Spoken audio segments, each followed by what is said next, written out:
जय श्री राधा रानी सरकार की, जय श्री कृष्ण भगवान की, जय श्रीमद् भागवत महापुराण की, जय सदगुरुदेव श्री बंसी वाले महाराज की। श्रीमद् भागवत महापुराण के 8वें स्कंद के अध्याय 16, 17 और 18 की कथा आज हम आपको सुनाने जा रहे हैं। पिछले अध्याय की कथा में आपने सुना था कि किस प्रकार से दैत्यों ने पुनः स्वर्ग लोक पर अधिकार किया है। अब उससे आगे की कथा 8वें स्कंद के 16वें अध्याय की कथा में श्री सुखदेव जी महाराज कहने लगे हैं कि हे राजा परीक्षित, जब देवराजेंद्र को ऐसा मालूम हुआ कि राजा बलि अपने राज्य को स्थिर रखने के लिए 100 यज्ञ पूरे करना चाहता है और उसके 99 यज्ञ संपूर्ण हो गए हैं, तब वह चिंतित होने लगा। देवताओं की माता अदिति भी अपने पुत्रों को राज्यहीन देखकर दुखी रहती थी। जब उसने सब देवताओं द्वारा राजा बलि के मनोरथ को सुना तो उसे और भी अधिक दुख हुआ है। एक दिन वह इसी शोक में डूबी हुई अपने पति कश्यप जी के पास बैठी हुई थी। उस समय उसे ऐसे उदास देखकर कश्यप जी ने पूछा कि हे अदिति, तुम्हारा मुख उदास क्यों है? क्या चिंता तुम्हें लगी हुई है?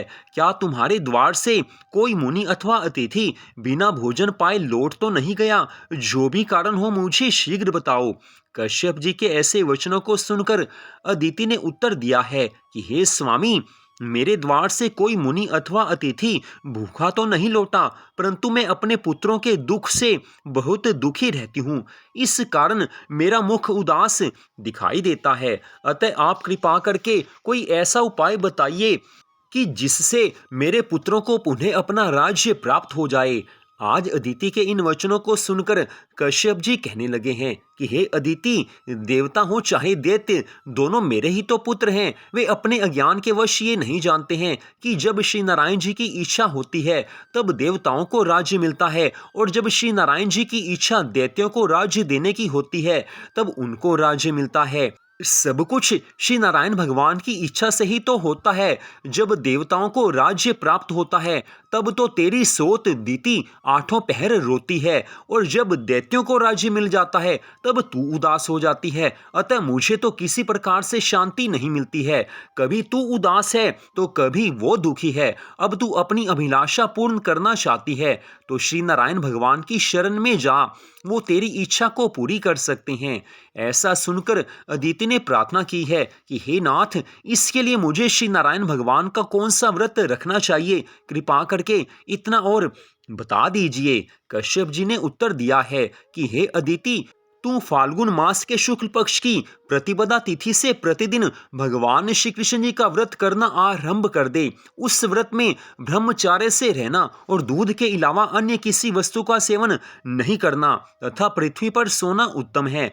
शुकर द्वारा खोदी हुई मिट्टी की मूर्ति बनाकर श्री नारायण भगवान जी का विधिवत पूजन करना और अग्नि में 108 खीर की आहुतियां देकर उसी खीर से श्री नारायण भगवान को भोग लगाना। इस प्रकार श्री केशव भगवान का ध्यान करते हुए 12 दिन तक इस व्रत का पालन करना होगा। तत्पश्चात फाल्गुन मास के शुक्ल पक्ष की द्वादशी तिथि को उद्यापन करके ब्राह्मणों को उत्तम भोजन कराना और आचार्य को दान दक्षिणा देकर प्रसन्न करना। फिर उन्हें विदा करके रात्रि में प्रभु के निमित्त जागरण करना। इस व्रत को करने से तेरा सारा मनोरथ अवश्य ही सफल हो जाएगा।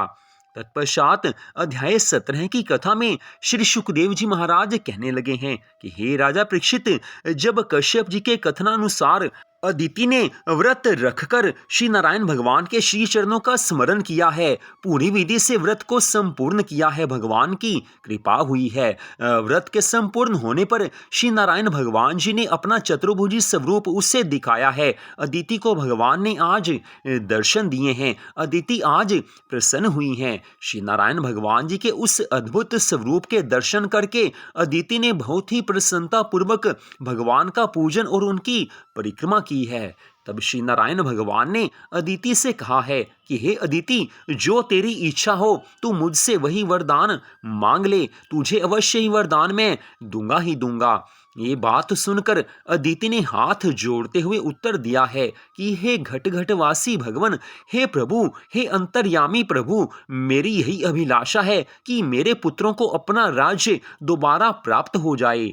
तब श्री नारायण भगवान कहने लगे हैं कि हे अदिति, तू ये चाहती है कि जिस तरह तेरी पुत्र वधु इंद्रानी आदि देव पत्नियां दुख पा रही हैं, उसी तरह दैत्यों की पत्नियां भी दुखी हो जाएं। लेकिन इस संबंध में तुझे ये ध्यान रखना चाहिए कि राजा बलि ने 100 यज्ञ करके मुझे प्रसन्न कर लिया है। वह गुरु और ब्राह्मणों की सेवा करता है, अतः मैं उसका राज जबरदस्ती छीन नहीं सकता हूँ। जो प्राणी धर्मात्मा और हरि भक्त होते हैं, उन पर मेरा कुछ वश नहीं चलता है। परंतु हे अदिति, तूने भी व्रत रखकर मुझे बहुत ही प्रसन्न किया है, अतः मैं तेरे हित के लिए दैत्यों से चल करके देवताओं को राज्य दिला दूंगा। आज भगवान के इन परम सुंदर वचनों को सुनकर अदिति पुनः कहने लगी है कि हे भगवान, मैं ये चाहती हूँ कि आप मेरे गर्भ से जन्म लेकर देवताओं की सहायता करें, जिससे उन्हें अपना राज्य पुनः प्राप्त हो जाए। तब श्री नारायण भगवान ने उत्तर दिया है कि अच्छा, तेरा ये मनोरथ भी अवश्य सफल होगा। उसी दिन कश्यप जी द्वारा अदिति ने गर्भ धारण किया है और भाद्रपद मास के शुक्ल पक्ष की द्वादशी तिथि को दोपहर के समय श्री हरि भगवान जी ने अदिति के गर्भ से प्रकट होकर सब देवताओं को अपने दर्शन दिए हैं। तब श्री नारायण भगवान जी के दर्शन प्राप्त करके सब देवता लोग आज आनंदित हुए हैं। सब छोटे बड़े देवताओं ने श्री नारायण भगवान को साष्टांग प्रणाम किया है। उस समय प्रभु का वेद स्वरूप छोटे बालक के समान था। जिस समय कश्यप जी और ब्रह्मा आदि सभी देवताओं ने भगवान के उस वामन स्वरूप को देखा, उस समय त्रिलोकी भर में बड़ा ही आनंद उत्सव मनाया जाने लगा है। हर ओर मंगल गान होने लगा है। भगवान का वामन अवतार हुआ है। सब आज प्रसन्न हैं। सबको एक ही इच्छा है कि अब भगवान हमें जल्दी से स्वर्ग का राज्य दिला दें। सब देवता इसी इच्छा से आज और ज्यादा आनंदित हो रहे हैं। तत्पश्चात 18वें अध्याय की कथा में श्री सुखदेव जी महाराज वर्णन करते हैं कि हे राजा परीक्षित, वामन भगवान यज्ञोपवीत होने के बाद ब्रह्मचारी जैसा स्वरूप धारण करके दंड और कमंडलू हाथ में लेकर कश्यप और अदिति के घर से बाहर निकल आए हैं और पृथ्वी का दान लेने की इच्छा से नर्मदा नदी के तट पर जहां राजा बलि यज्ञ कर रहा था वहां चल पड़े हैं। जिस समय वामन भगवान वहां पहुंचे, उस समय पृथ्वी आज अपने मन में ऐसा सोचकर कंपायमान होने लगी है कि आज पर ब्रह्म परमात्मा त्रिलोकी नाथ, जो समस्त ब्रह्मांडों के स्वामी हैं, उत्पन्न करता है, त्रिलोकी के नाथ हैं, आज वही भगवान पृथ्वी का दान मांगने के निमित्त यहाँ आए हैं। वामन भगवान को परम तेज स्वरूप धारण किए देखकर आज बड़े बड़े ऋषिवर, ब्राह्मण, राजा बलि और शुक्राचार्य आदि जो वहां पर उपस्थित विद्वान जन थे, उनको आते देखकर आज सब उठकर खड़े हो गए हैं। इस प्रकार का बोना मनुष्य उन्होंने कभी नहीं देखा था। इस कारण वह उस वामन स्वरूप को देखकर आज चकित हुए हैं, हैरान हुए हैं। उस समय राजा बलि ने वामन भगवान को रत्न जटित सिंहासन पर बैठाकर हाथ जोड़ते हुए बड़े विनम्र भाव से ऐसी विनती की है कि हे ब्रह्मचारी महाराज, गुरुओं और ब्राह्मणों के आशीर्वाद से मेरे 99 यज्ञ तो संपूर्ण हो चुके हैं और अब मैं 100वां यज्ञ पूर्ण कर रहा हूँ। अतः मेरे बड़े अहोभाग्य हैं जो इस यज्ञ में आप जैसे तपस्वी महात्मा के शरण पड़े हैं। आपके परम पवित्र दर्शन करने से निश्चय ही मेरा भाग्य उदय हुआ है। हे बाल ब्रह्मचारी, जिस प्रकार आपने बिना आमंत्रित किए ही दयालु होकर यहाँ पधारने की कृपा की है, उसी प्रकार थोड़ी कृपा और कीजिए। आपको गऊ, बाघ, हाथी, घोड़ा, रथ, पालकी, द्रव्य और भूमि आदि जिस भी किसी वस्तु की अभिलाषा हो, उसे आप प्रकट कीजिए, जिससे मैं तुरंत ही प्रसन्नता पूर्वक आपको भेंट करूं और मुझे भी इसमें आनंद होगा। आज राजा बलि भगवान से निवेदन करते हैं कि हे प्रभु, आपको जिस किसी वस्तु की इच्छा वो आप बताइए, मैं आपको वो अवश्य दूंगा। इस कथा में सबसे बड़े रहस्य की बात यह है कि आज श्री नारायण भगवान जी वामन अवतार लेकर देवताओं का कार्य सिद्ध करने के लिए राजा बलि से कुछ मांगने जा रहे हैं। जी हाँ, आज भगवान स्वयं भिक्षा मांगने आए हैं। भिक्षुक ब्राह्मण बनकर आज राजा बलि के द्वार पर आए हैं। यहाँ पर समझने वाली बात यह है कि भगवान अपने भक्तों के कार्य को सिद्ध करने के लिए कुछ भी कर सकते हैं। हम सब मनुष्य जो आजकल के इस समय में चिंता करते हैं कि हमारा ये कार्य कैसे बनेगा, हमारा व्यापार कैसे चलेगा, हमारे धन की कमी कैसे पूरी होगी, हमारे पुत्र अथवा पुत्री की शादी कैसे होगी। ये चिंताएं हमारे मन में सदा लगी रहती हैं। इन्हीं चिंताओं को अपने मन में रखकर हम भगवान की भक्ति भी ठीक से नहीं कर पाते हैं।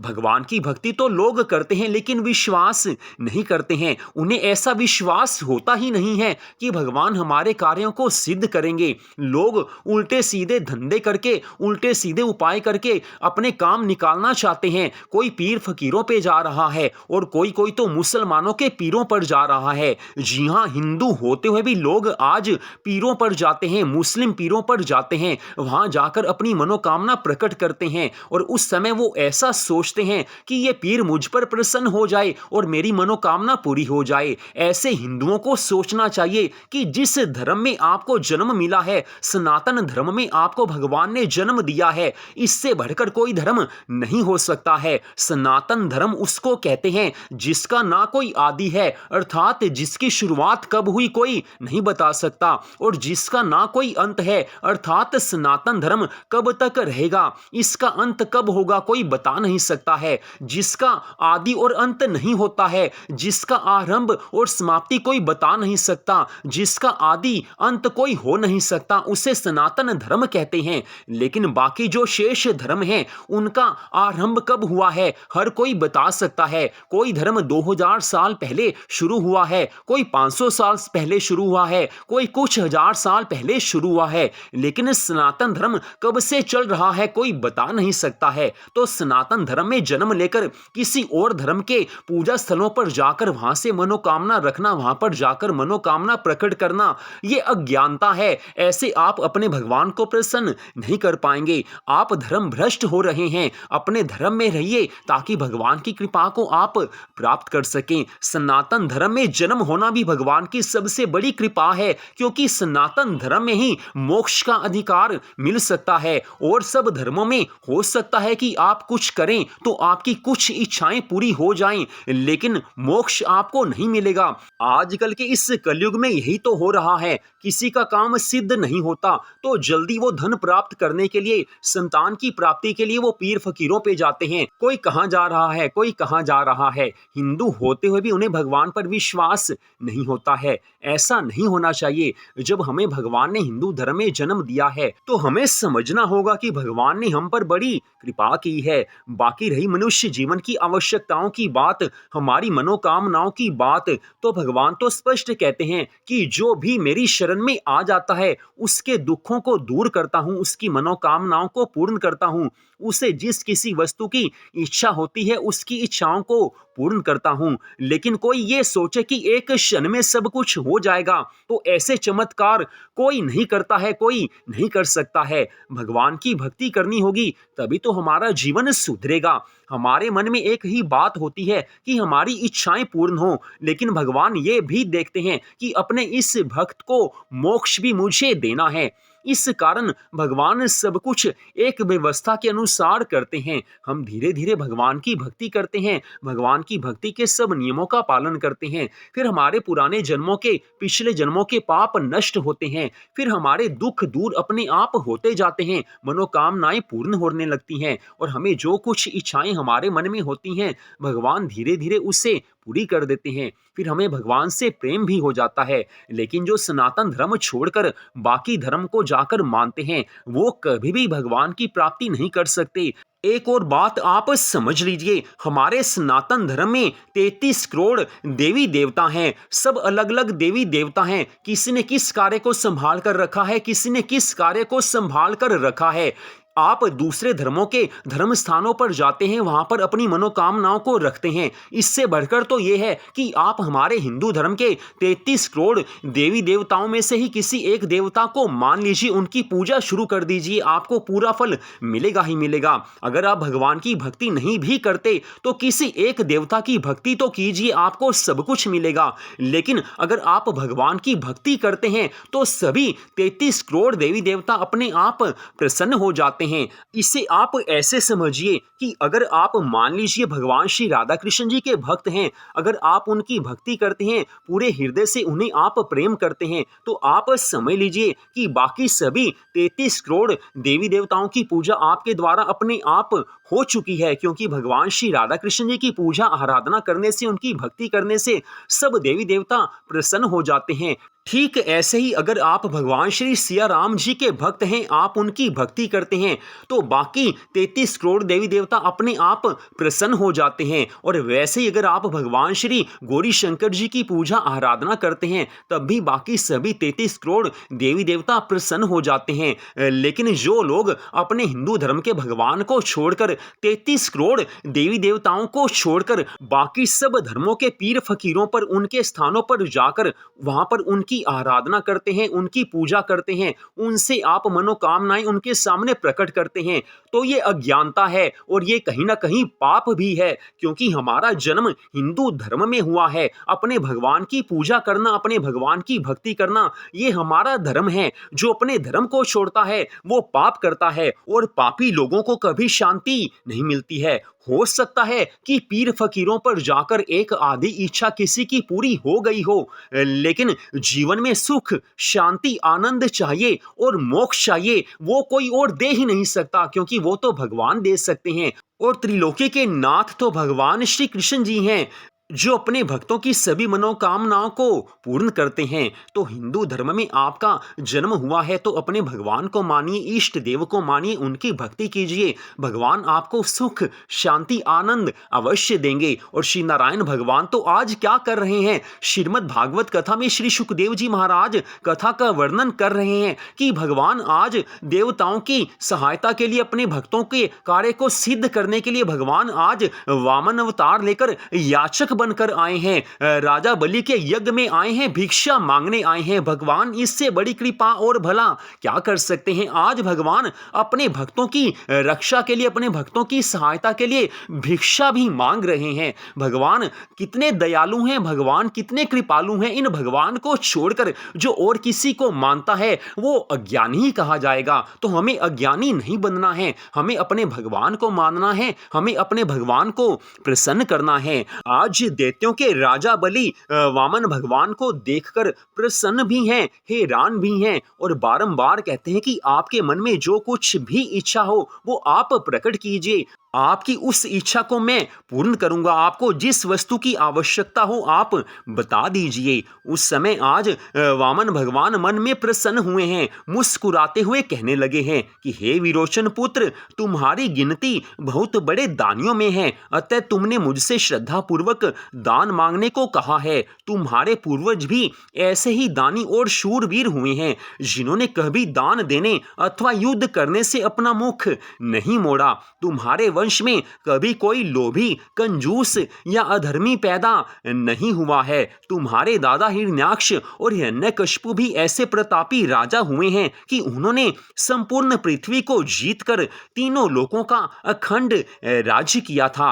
हे राजन, मुझे और ज्यादा किसी वस्तु की आवश्यकता नहीं है, मुझे तो केवल 3 पग भूमि का दान चाहिए। धन्य है वामन भगवान, आज देवताओं के कार्य को सिद्ध करने के लिए 3 पग भूमि का दान राजा बलि से मांगते हैं। इतनी कथा सुनाकर श्री सुखदेव जी महाराज आगे की कथा का वर्णन करते हुए कहने लगे हैं कि हे राजा परीक्षित, वामन भगवान के श्री मुख से इन वचनों को सुनकर राजा बलि कहने लगे हैं कि हे बाल स्वरूप ब्रह्मचारी, आप ब्राह्मण के पुत्र होकर भी अपना अर्थ सिद्ध करना नहीं जानते हैं, अपना कार्य सिद्ध करना नहीं जानते हैं। मेरे द्वार पर जो भी ब्राह्मण अथवा याचक आता है, मैं उसे इतना द्रव्य धन दान में देता हूं कि फिर उसे जीवन भर किसी दूसरे व्यक्ति से कुछ भी मांगने की आवश्यकता नहीं रहती है। इसलिए आप जैसे तेजस्वी महात्मा को केवल 3 पग भूमि दान देते हुए मुझे संकोच हो रहा है, क्योंकि हे ब्राह्मण देवता,